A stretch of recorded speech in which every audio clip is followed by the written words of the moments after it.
نقاب گھر والے نہ کرنے دیں تو پھر کیا کریں انشاءاللہ.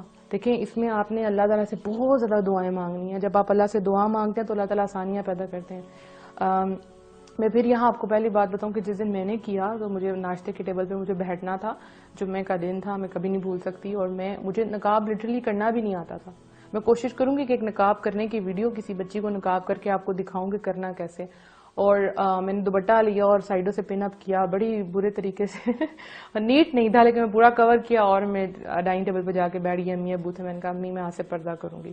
تو ابو نے امی کو بہت گھور کے دیکھا کہ یہ کیا کہہ رہی ہے, یہ تو پڑھاتی بھی ہے, اسٹوڈنٹس بھی ہیں گھر میں, کزنس بھی آتے ہیں, تو پھر کیا ہوگا. تو ابو نے امی کو آہستہ سے کہا کہ اس کو بولو ایک کزن کی طرف سے نام لیا کہ وہ بھی آتا ہے گھر میں. تو امی نے کہا پھر کیا کروں گی. میں نے کہا میں کروں گی. کہتے تم پڑھاتی ہو, اس میں لڑکے بھی آتے ہیں. میں نے کہا میں کروں گی, اور اسی دن میں نے الحمدللہ کیا. ٹھیک ہے. اور مجھے یاد ہے کہ جب میں پڑھانے بیٹھی تھی تو میرے ابو نماز پڑھنے کے لیے جا رہے تھے, بلکہ پڑھ کے آ رہے تھے, تو آ کے انہوں نے مجھے دیکھا کہ میں نے پڑھتا کیا ہو, اور ارد گرد میرے اسٹوڈنٹس جو ہیں لڑکے بھی ہیں لڑکیاں بھی. تو ابو نے مجھے دور سے اشارہ کیا غصے میں منہ کی طرف کہ یہ تم نے کیا کیا ہوا. میں نے آگے کوئی جواب نہیں دیا, میں خاموش رہی. ہاں دل میرا ضرور ٹوٹا, کیونکہ ہم لوگ نماز پڑھ رہے ہیں, سب کچھ کر رہے ہیں, لیکن ہم نے دین کو ایک حد تک لیا ہوتا ہے, اس کے آگے کوئی نہ جائے, بس اتنا ہی کرنا, بس اتنا کافی ہے. ایک تو جب بچے نماز نہیں پڑھے ہوتے ہم کہتے ہیں نماز پڑھے نماز پڑھے, اور جب وہ نماز کے ساتھ تہجد شروع کرتے ہیں تو ہم کہتے ہیں ایکسٹریمسٹ ہو رہے ہو تم, نہ جاؤ. اور وہی لڑکی جب نقاب کرنے لگتی ہے نہ کرو تم, مت کرو, یہ ہے وہ ہے. بہرحال ٹائم گزرا, اللہ نے بہت ساتھ دیا. اللہ تعالیٰ میرے ماں باپ کو جزائے خیر دے, میری بہنوں کو جزائے خیر دے.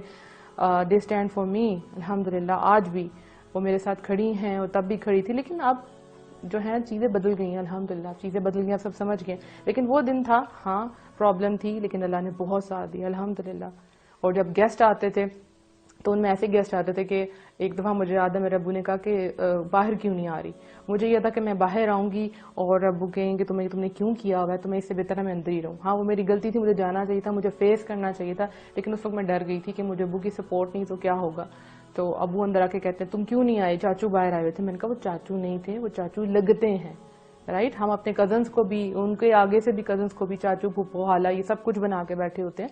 جو ریئل ہوتے ہیں وہ ریئل ہوتے ہیں. تو ابو میرے ساتھ بہت غصے میں آئے کہ دیکھنا تمہارے ساتھ کیا ہوتا ہے. تو میں نے کہا یا رب العالمین تو جانتا ہے, تم نے مجھے سپورٹ کرنا ہے. میں نے اسی وقت 2 نفل پڑھے, اللہ نے سب کچھ ٹھیک کر دیا, اور آج میرے ابو میرے ساتھ کھڑے ہوتے ہیں الحمدللہ, فخر کرتے ہیں, اللہ کا بہت کرم ہے. تو ٹائم لگتا ہے ہر چیز کو. آپ دعائیں ابھی سے کرنا شروع کریں, اللہ ہمارے خامدوں کے دل نرم کرے, ہمارے بچوں کے, بیٹوں کے, بھائیوں کے دل نرم کرے. اور جو قوائی لڑکیاں وہ دعا کریں, ربنا هب لنا من ازواجنا وذریاتنا قرۃ اعین واجعلنا للمتقین اماما, تاکہ آپ کو ایسے خامد, ایسی بیویاں ملیں جو آپ کی آنکھوں کی ٹھنڈک بنے, اور اللہ آپ کو متقیوں کا امام بنائے. تو آپ دعا کریں گی اللہ ضرور دے گا. دیکھیں نیک مردوں کے لیے نیک عورتیں ہیں, نیک عورتوں کے لیے نیک مرد ہیں. تو سب سے پہلے آپ کو بننا ہے. اگر آپ خود یہ رکھتی ہیں کہ میرا خامد اس طرح کا ہو اس طرح کا ہو, تو پہلے وہ خود بن کے دکھائیں, اللہ آپ کی مدد کرے گا. ڈرنا آپ نے کسی سے نہیں ہے.